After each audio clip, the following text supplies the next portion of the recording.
The first thing I'm going to say is that my microphone situation, as you can tell, is like subpar. I'm actually recording this off my Xbox Live mic, and so because of that, most of this video is going to be read off of a script that I wrote, uh, and I'm gonna try to pronounce things clearly and stuff. So you'll have to excuse like the monotone approach that I take with the video. Just trying to cope with the bad recording quality till I get a better mic or something. Might order one from like Amazon for like 15 if I can find it. That's what I heard they run for like 15. Anyway, this is a video where I go into a discussion about how the story might unfold if Dale survives. I am not talking about who I think survives. Rather, I'm just going over what we could see in the timeline where Kate saved Dale. Another caveat is that I'm not necessarily talking Gear 6. There could be any stretch of time between Gears 5 and 6, so the plot doesn't have to involve characters or events that have campaign playability. And personally, I'm under the impression that there will be a significant time jump between Gears 5 and 6, but I could be wrong.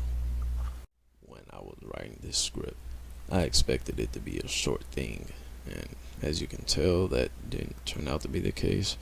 It's because I like to be thorough, and I explain a lot of things that might not be immediately clear to people. So the video turned out to be pretty long. There will be some visual guides in it. I'll show some relevant images and stuff as they enter the discussion, but it's not absolutely necessary that you watch the video. That is, you can play this in the background while you're, I don't know, hopping from horror lobby to horror lobby because people quit every single time. Or you can grab a snack and eat, whatever. The important thing is that you listen because there's a lot of delicate information we'll be discussing, and it gets a little dense. Feel free to rewind certain parts. So if I make a mistake, correct me. If you think I'm wrong about something, let me know, because I freely admit that, I have a lot to learn about the Gears of War universe myself. So with that, let's start. If we want to talk about the story thread that follows in the timeline where Dale survives, the main thing we need to investigate is Dale himself, his personality in particular, so that we can talk about how he is likely to react to the events of Gears 5. Now, a lot of people in the community seem to be under the impression that Dale is an underdeveloped character, and even the Gears of War wiki, as I'm writing this, is empty for Dale's personality and traits. I might go in and correct that, but this is a pretty big misconception, and the only thing I can think of to explain it is that we haven't done a good enough job of analyzing Dale. A closer look reveals that Dale is actually one of the more unique characters in the Gears of War franchise, and I think this plays a big part in how Dale will behave going forward from Gears 5. So, to start, Dale has two key traits that the Coalition makes clear in both Gears of War 4 and 5. That is, his humor and intelligence. Now, Dale has a very prominent humorous side to him. He often makes sarcastic remarks and jokes both in and outside of combat situations. He's known as the comic relief guy, and this is probably what most people think of when they think about Dale's character, because it often acts as his main contributing factor to conversation in Gears of War 4, which is where everyone built their first impression of him. It also conveys the feeling that Dale is a light-hearted person. He's not dark-natured by any stretch of the imagination, and oftentimes he uses his humor in moments that don't exactly call for it, such as in high-stress battlefield situations. A good example of this is in Gears 5. Right after Dale pulls Kate out of the machine that awakens Swarm Reyna, in the sequences that follows, he makes a string of witty remarks and comments despite the severity of the situation they were in. Now, at first glance, this just makes Dale seem like a sort of like a ubiquitous jokester who always has something quick-witted to say. But the tendency to use humor in this manner is probably tied into and is a byproduct of Dale's next most obvious character trait, his intelligence. In psychology, there's a strong relation between intelligence and humor. The research into this idea goes back for decades, but just earlier this year, a research article was released titled Humorous Cognitive Reappraisal. More benign humor and less dark humor is affiliated with more adaptive cognitive reappraisal strategies. Now, it's a long and dense study. It didn't prove anything beyond a doubt, and the term affiliated does not mean causation, but the researchers were able to draw a positive correlation between benign humor and what they call positive reinterpretation. In other words, those people who reported having a higher use of benign humor were more able to approach dunning situations in a more optimistic or positive light. Now, this doesn't mean that the coalition studied psychology before they designed Dell. They probably didn't, but all well-written characters have some basis in real-world personalities, and a good character designer would know about the link between intelligence and humor. And in the case of Dell, it does relate in an interesting way to how he behaves. There are instances of him using his sarcastic wit in this positive reappraisal way, and more importantly, his mechanical and engineering side has saved him and others on multiple occasions. For instance, in the novel Ascendance, it was Dale who insisted on bringing Dave along with him and JD as they investigated a locust burial site. JD would have left the bot behind for various reasons, but Dave turns out to be instrumental in helping save both Dale and JD later on. More to the point, Dale's ingenuity plays a key factor in getting him and JD away from the burial site safely. A similar example would be in Gears 5, where Dale's knowledge and quick thinking applies itself multiple times, especially in Act 2, where it's arguable that Kate would have never made it to Niall Simpson's lab without Dale.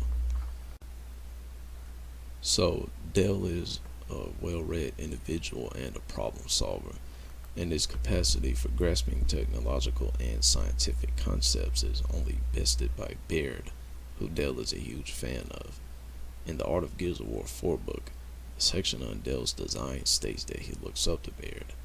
Examples of this can be found in various places, but a notable one is in Ascendance, where Dale is deeply impressed by Baird's workshop. This workshop is where Baird introduced Dale and JD to Dave, and as we know, Dave acts as their robotic companion for the story arc.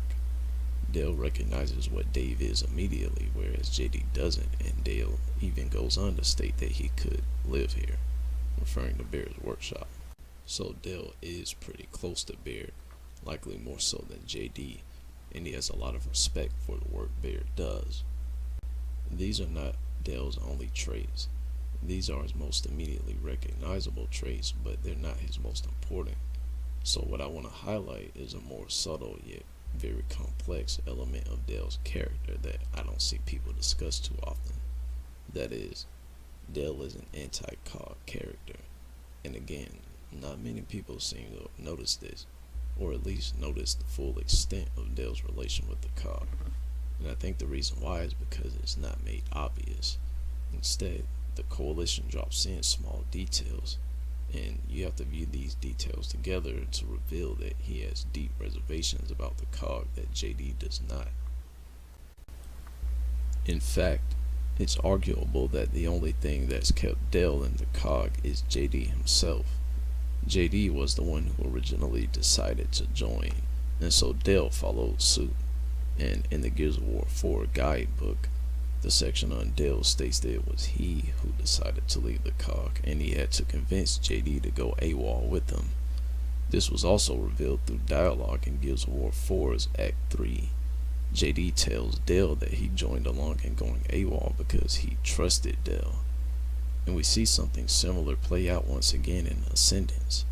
In Act 1 of the novel, Jen offers to clear both JD and Dale of any wrongdoing for going AWOL, and for their raid on Settlement 5, which is the settlement you raid at the start of Gears of War 4. The catch is that they have to rejoin the COG. JD is wary but otherwise fine with the offer. Dell, on the other hand, is much more reluctant. JD has to convince Dell to take the offer. This is most obviously because Dell is a lot less trustworthy of Jen and the COG in general, but it's also because Dell believes that this is a decision they shouldn't make without Kate.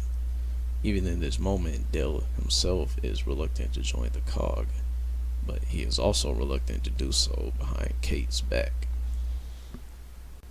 Essentially, what this highlights is the last main character trait of Dell that I'm going to talk about. That is, Dell is extremely considerate of others. He's a very loyal person and he's always thinking about those around him, even those he barely knows. Examples of him being cognizant of others' feelings and desires are abundant, but the most important example for this video comes in Gears 5. As we all know, Settlement 2 is where JD gave the order to open up on civilian protesters. According to in-game dialogue, Dell was the only one who kept his DBs from opening up on the protesters, and even then, the event still deeply disturbs him. It should be noted that while Dell despises what happened in Settlement 2, this is not the real reason why he grows disillusioned with JD at this point in the story. The reason why he's very upset with his friend is that JD kept it a secret. It was Foz who revealed what happened, not JD. JD kept it hidden despite knowing Dell's feelings on the subject, and Dell views this as a betrayal of trust.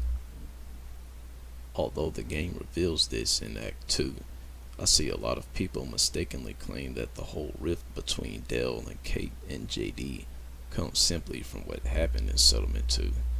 There's an abundance of evidence debunking this misunderstanding, such as when Dell tells Kate that he's mainly upset about how JD has pushed them away and has embraced Foz as a close friend.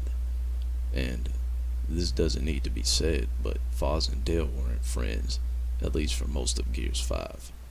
And given Dell's strong sense of loyalty, it makes sense that he would feel this way. Now, I also see some people suggesting that JD was in the right, or at least did nothing wrong.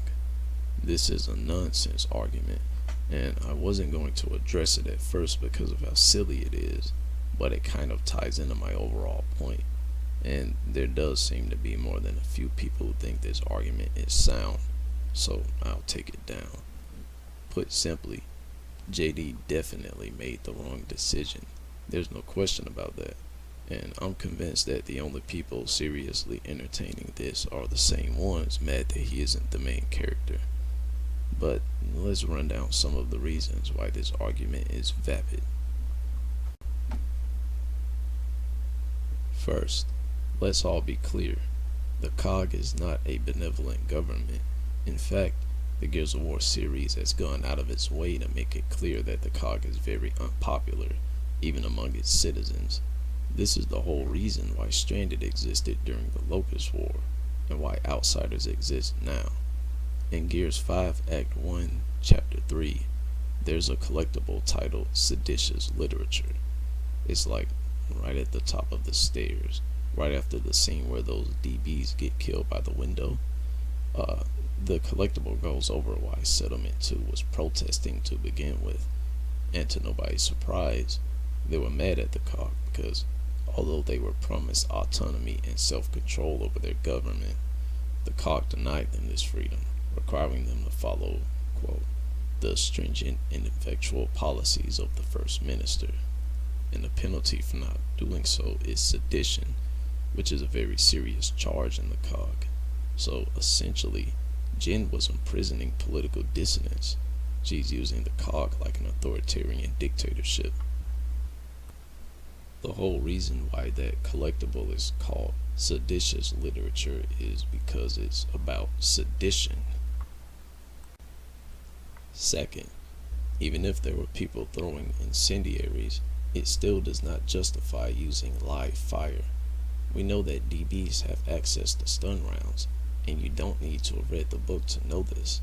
This fact was made evident in Gears of War 4, where when Raina's outsider village got attacked, she was surprised to find that Jin was using live fire rounds, even in spite of the raid on Settlement 5. Gears of War 4 made it abundantly clear that DBs are supposed to be using stun ammunition. Third, it doesn't make sense from a logical standpoint. If you're in charge of the COG at this point in time, one of your primary goals, if not your most important goal, is going to be on population growth. This is why Jin has put such a huge emphasis on the fertility program. We get hints of this in both in-game dialogue and in various collectibles. Moreover, the book Ascendance reveals that Jin has gone so far as to phase out any work that might be somewhat hazardous, such as construction work, so that DBs take care of those jobs instead of people. So, what sense does it make to open fire and kill people when you don't have to, when they're your most important resource? It's irrational. 4. If JD believed that he was in the right, then he would have said so to Dell way back when it happened. He didn't, and instead joined Dell when they left the COG. And now that I think about it, he might have joined Dell because he was afraid of his punishment, rather than simply being against the COG. First Minister Jin is a lot of things, but I don't think she's a killer. In fact, I wouldn't be surprised if execution was outright illegal, no matter the offense.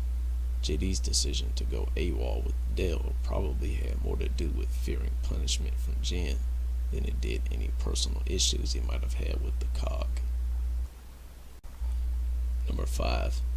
The last reason I'll give is that this happens in real life, and it's always ugly. It's not a black and white issue, or actually it kinda is in this situation. You see, JD, Foz, and Dell were commanding DBs, as we know.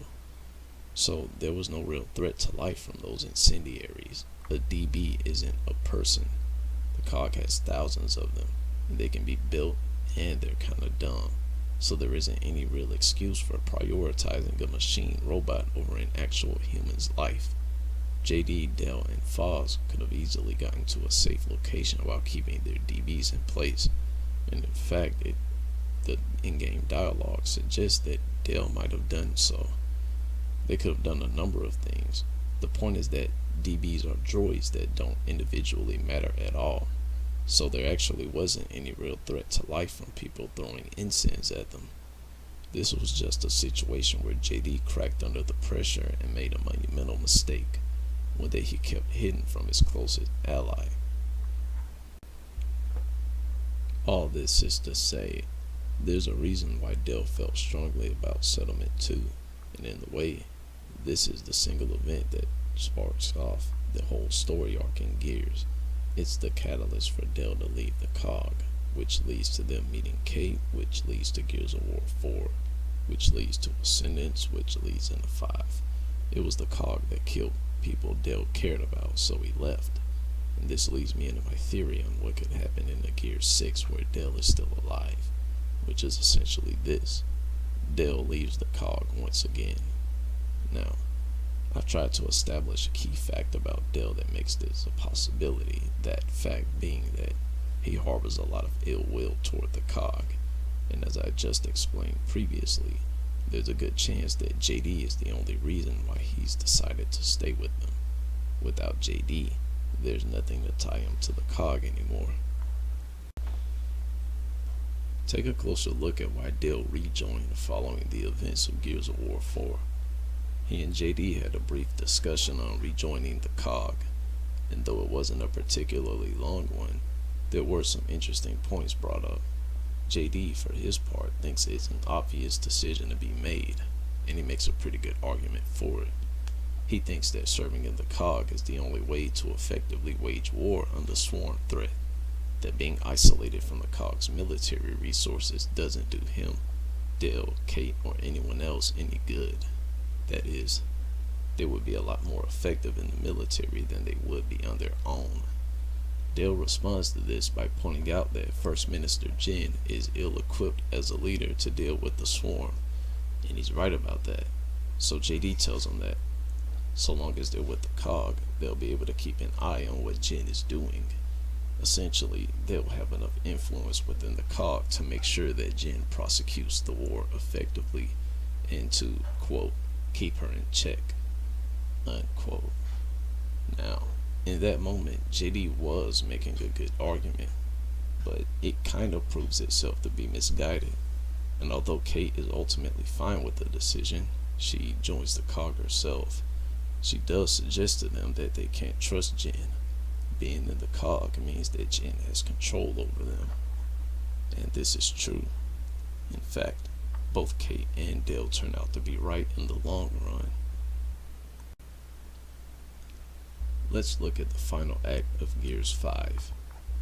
It starts off with a pretty significant showdown between Jin and her Onyx guard and Delta Squad. She shows up to Baird's Situation Room where Marcus, JD, Coltrane, the dude who runs on Whole Green, Kate, Foz, Garen Paddock, and Dale are discussing the strategy for taking down the swarm using the Hammer of Dawn satellites. Jin walks in on their meeting so that she could get Kate to link back up to the swarm hive mind, which Kate refuses. But this is First Minister Jin we're talking about, and because Kate is in the COG now, she's bound by law to help Jin. And because she refused, Jin decides to arrest her. Now, this causes the showdown where almost everyone points their guns at Jin and her Onyx guard. Here's a side note. This is actually one of the better scenes in the entire game. It's the build-up moment from a lot of tension and emotion that's been running through the story ever since Gears of War 4. You've got Jin, who represents this sort of dark and almost omnipotent presence who's been at odds with the main cast for the entirety of the plotline up to this moment. And she's going against not only the new squad, that being Kate, JD, and Dell, but she's also crossing the old breed, Marcus, Cole, Baird, and even Paddock. The music takes on somewhat of an eerie tone, and you can feel the underlying contempt Jin has for everyone in that room. She has this sort of smug, snarky atmosphere about her, like she's looking down her nose at everyone, even Baird. And so it's an us versus them moment that we rarely get to see in Gears of War. When the gang all challenged Jin and brushed past her Onyx guard, we all felt that, even Foz. The only thing that could have made this scene better is the Grub Killer himself. So, let's applaud the Coalition on such an amazing moment in Gears.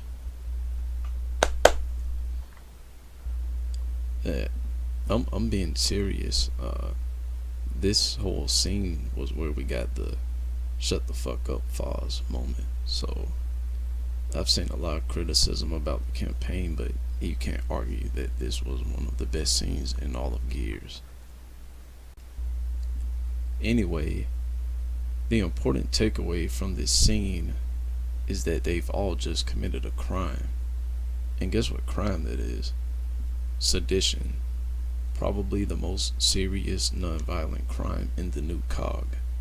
Now, at this point, a lot of what I'm going to say is speculation, but given what we've discussed up to this point, we can at least come up with a feasible plotline for the story arc to follow. So, if you're paying close attention, you can already see one of the reasons why I'm theorizing that Dell and also Kate might leave the COG.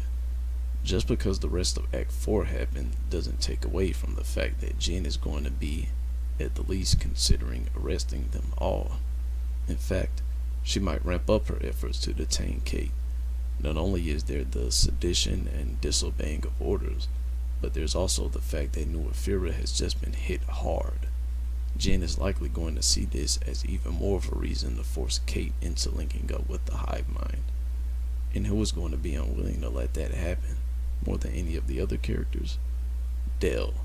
And guess what Dell has as a secret card to use against Jin? Think about it for a second, because I feel like a lot of people have forgotten this crucial detail.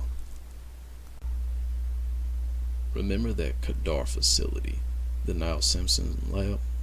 Remember that one scene? Here's a quote from it, where Dell says, "I don't think I want to know what any of these file names mean." You can see what I'm getting at. Dale has copies of all the files that Niles Simpson kept on his genetic research. All of this research and experimentation was kept a big secret from most of the COG, for obvious reason. And although the COG eventually disavowed Simpson, they didn't turn away from him until he had already begun experimenting on kids. This is way too little, way too late. And interestingly enough, Dale and Kate briefly discuss what they should do with that information, if anything at all. Having all of this information makes Dale a powerful character, just like that, and he could easily go public with it. Remember, even in a world where Dale and Kate and Marcus aren't in the COG, they still have an ally who's arguably the most influential person behind Jen, Baird. In the event where Dale decides to go public with the Kadar information, he has Baird backing him up, who we've already established as having a good relationship with him. At this point in the timeline, Dale and Kate would have already effectively been removed from the COG, regardless of whether they wanted to leave or not. They're enemies of the state, and both of them are already anti-COG to begin with. And they also have another key ally, Garen Paddock, and he's also an anti-COG character. The point is that in the event where Jen decides to go after them, Kate and Dale and Marcus have reliable and powerful allies. The questions we're dealing with boils down to these three. What are the chances that Jen decides to go after Kate? How do Kate and Dale respond to this? What are their options? And what about the swarm? So, question 1 is easy. Based on everything we know about Jen, the way she runs the COG, and with how she views the swarm threat, and combined with the fact that even if she were willing, the Hammer of Dawn option is no longer available, it seems very plausible that she will try to force Kate into the hive mind somehow. On top of all that, there is sort of an underlying subplot between Jen and Kate. For all intents and purposes, they're enemies with each other. So, I'm virtually certain she's going to go after Kate regardless of whether JD or Dale survives. That leads to question 2, which is harder to answer. I gave a brief scenario just now, but the possibilities are a lot more varied than that.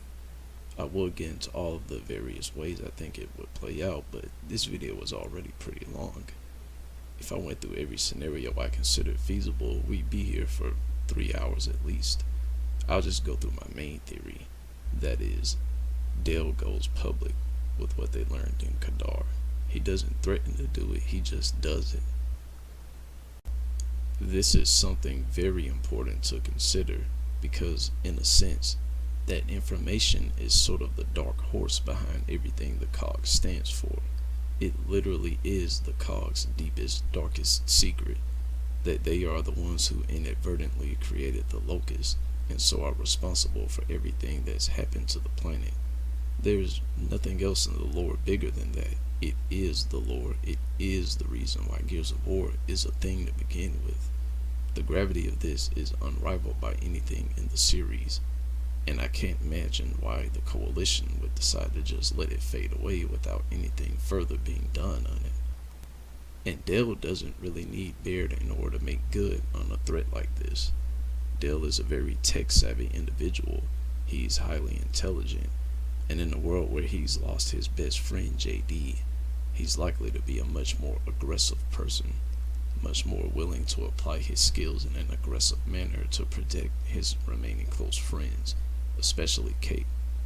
If Jen disregards Dale's threat, assuming he threatens at all, then it's feasible that he could devise a method for exposing the COG's experiments without relying on any outside help. In Ascendance, he displayed a firm knowledge and understanding of communication systems and radios, and this is a skill he could use to spread the word quickly and effectively, though it's hardly the only thing Dale could think of.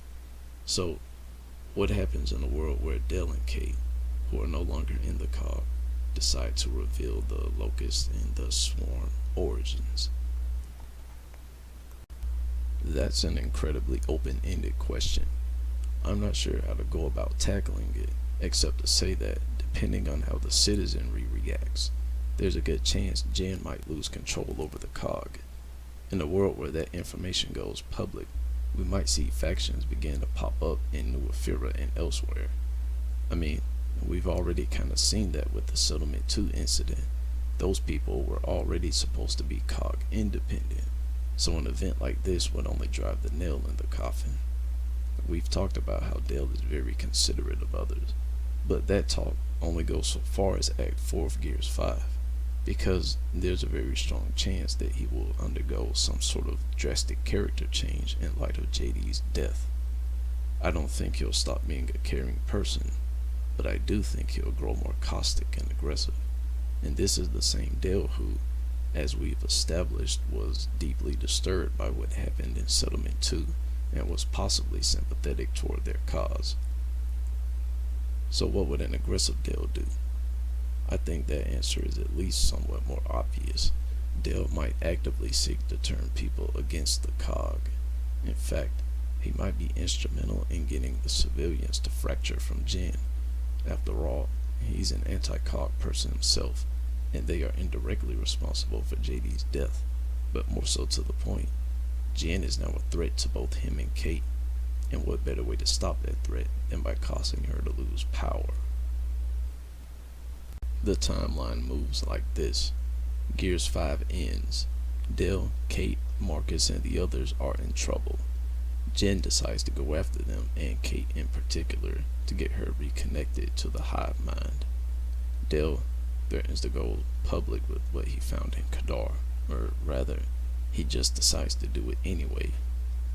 The political and social fallout from this is catastrophic. Jen, who already seems to be somewhat unpopular, immediately begins to lose support and control. Factions might begin breaking out, including the survivors from Settlement 2.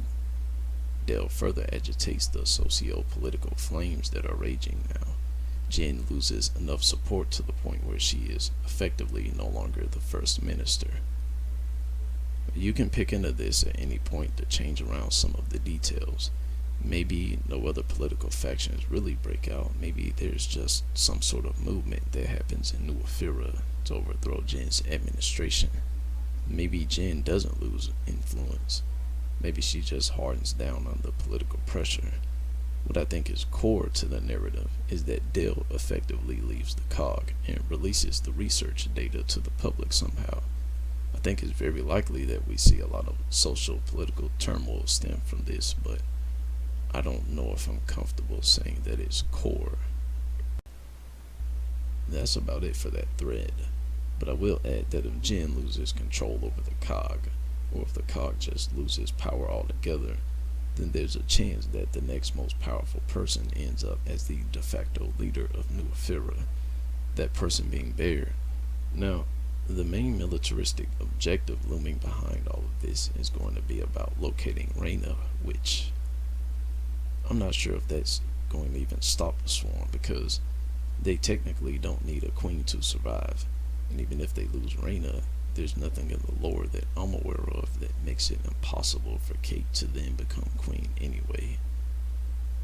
What happens after the fallout from releasing the Niall Simpson data is a guessing game. Before I try to navigate it, I'll have to talk about question 3, which is, what about the swarm? What's going on with them during all of this? Well, despite everything we learned in Gears 5, we still don't know much detailed information about the swarm, especially information regarding how they'd act now that there's a queen. It sounds like a cliche line, but the fact is this: the swarm will never be the same again. The swarm that humanity has been at war with for the past few months is gone. We see a hint of this in Gears 5 when Paddock talks about how they changed right around the time Swarm Reyna was awakened. There are some basic things we can expect out of the swarm now. They're more organized, they're goal-oriented, they have strategies, that sort of thing. But we still don't quite know how psychologically similar they are to the Locust. Contrary to what some people think, the Locusts were vastly different from the swarm. Not only were they highly organized like a professional military, they had chains of command, generals and commanders, grand strategies as well as tactics, promotions and such, internal politics and so on. The Locusts were, in a sense, another faction on Sarah rather than just a bunch of monsters. The Swarm, however, seem to be a lot more bestial and savage in nature, and it's not altogether clear whether their objective is to conquer Sarah like the Locusts or just consume humanity. At first glance, these two possible objectives seem functionally identical, but depending on which one motivates them, their strategies and options are vastly different. I say this because the Swarm have taken some heavy losses, outside of their loss in the Battle of Old Ephyra, which is also where they lost to Kraken. We know that Victor Hoffman has been successfully deploying at least one Hivebuster team to break up Swarm hives, that team being Lonnie, Mac, and Keegan, who I wish would have popped up in the Gears 5 campaign. We know this from the Hivebuster comic series, and I believe this series takes place either towards the end of Gears 5 or immediately after it. I say this because, for one, the COG seems to have a developed understanding of how hives work, and they wouldn't have even known about hives until after Ascendance, let alone their significance to the Swarm. And in issue 2 of the series, the squad gets attacked by a group of Swarm. When the Swarm shows up, Mac is able to get a delivery truck up and running that he had found. The team uses this truck to escape the ambush, and while fleeing that Swarm attack, they encounter a flock. What's very interesting is that this flock retreats before they're able to kill it. Keegan comments on how he's surprised to see the flock retreat because they've never been known to do that before, and Mac finds this hard to believe to the point where he doesn't think it retreated anyway. This suggests that the team is dealing with a strategically evolved version of the Swarm, like a Swarm that's been buffed with the Queen Reyna. As I'm writing this, we're only at issue 3 of the Hivebuster series, but one of the bigger questions we're waiting to see answered is just how big of an effect does hive busting have on a Swarm. One of the characters in the series, a lady named Hannah who acts as Hoffman's assistant, believes that the hive acts as a type of central nervous system, and that destroying a hive would take out others as well, either other hives or individual Swarm active out in the world, or both. In my opinion, I think that destroying a hive is likely to kill off every Swarm that's connected to it or born from it.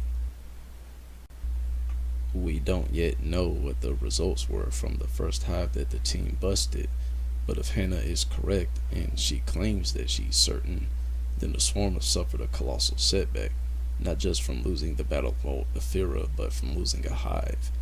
It means that the Swarm will have their attention focused heavily on trying to rebuild their strength, likely sending out wardens to numerous locations to try and get their hives back up and running, because this is how they get their numbers, through kidnapping people and bringing them to hives. Now, it's supposedly been confirmed that Swarm hunters are female, and if this is true, then I'm assuming that they can reproduce to some extent, but this is going to have a much slower growth rate than simply capturing humans and turning them. All this is to say that the Swarm won't be in a strategical position to take advantage of any confusion or infighting going on with humanity. Assuming that Keegan and his team continue to be successful, and that Hoffman expands the hive busting program to make new teams, then the Swarm are going to have their hands full trying to fight off hive busters. So that's the state of the Swarm war as it stands at the end of Gears 5. They've taken hard losses and they're losing hives, which is a big deal. And since they're smarter now, they'll act more cautiously. In fact, one of their goals will be about protecting their queen. So let's recap. There are 2 levels to this theory based on how likely those things are to happen if Dell is the survivors. Some things I've said in this video won't be included because I think they rely too much on raw speculation to be meaningful, but let's go through it anyway. So level 1 is the core story arc. These are the things I'm fairly certain are going to happen. First, Dale leaves the COG. Kate leaves the COG as well. This is either going to come from personal decision or from technically being criminals, or both. Second, Dale goes public with what he discovered in New Hope and in Kadar. It's revealed to everyone that the COG are indirectly responsible for everything that's happened in the story. Number 3, this causes political and social turmoil within New Ephyra and the COG, and possibly elsewhere. Number 4, the Swarm focus their attention on rebuilding strength as well as combating the Hive Busters. Number 5, now, I didn't say this, but we can take it as virtually certain Dale, Kate, and Marcus are going to get payback for JD in some way. At least they'll try to. Now, level 2 are those things I think are likely but not certainly so.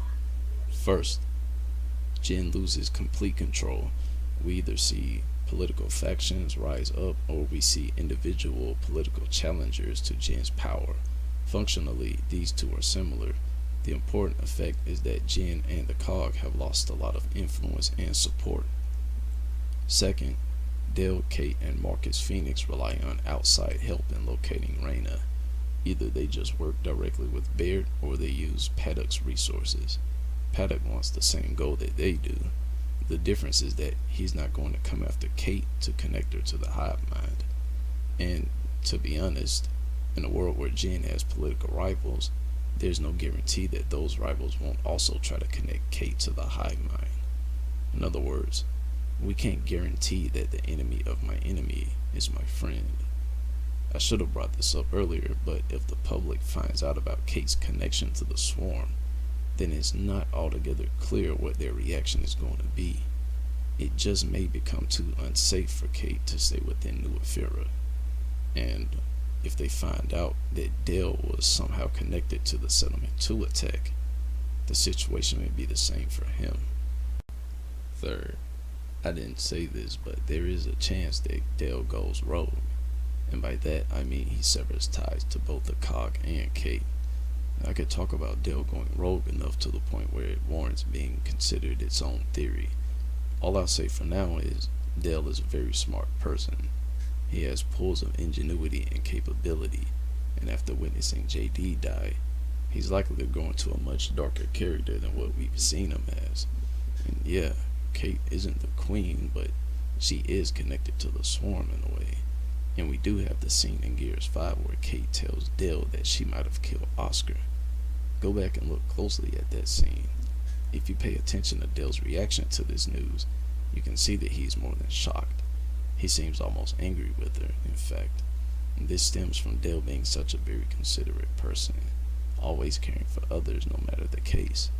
And we saw a rift form between Dale and JD, and Dale was a lot closer to JD than he is to Kate. I won't go further into it, but I might make a second video about a rogue Dale coming into play, and what that could mean for a timeline.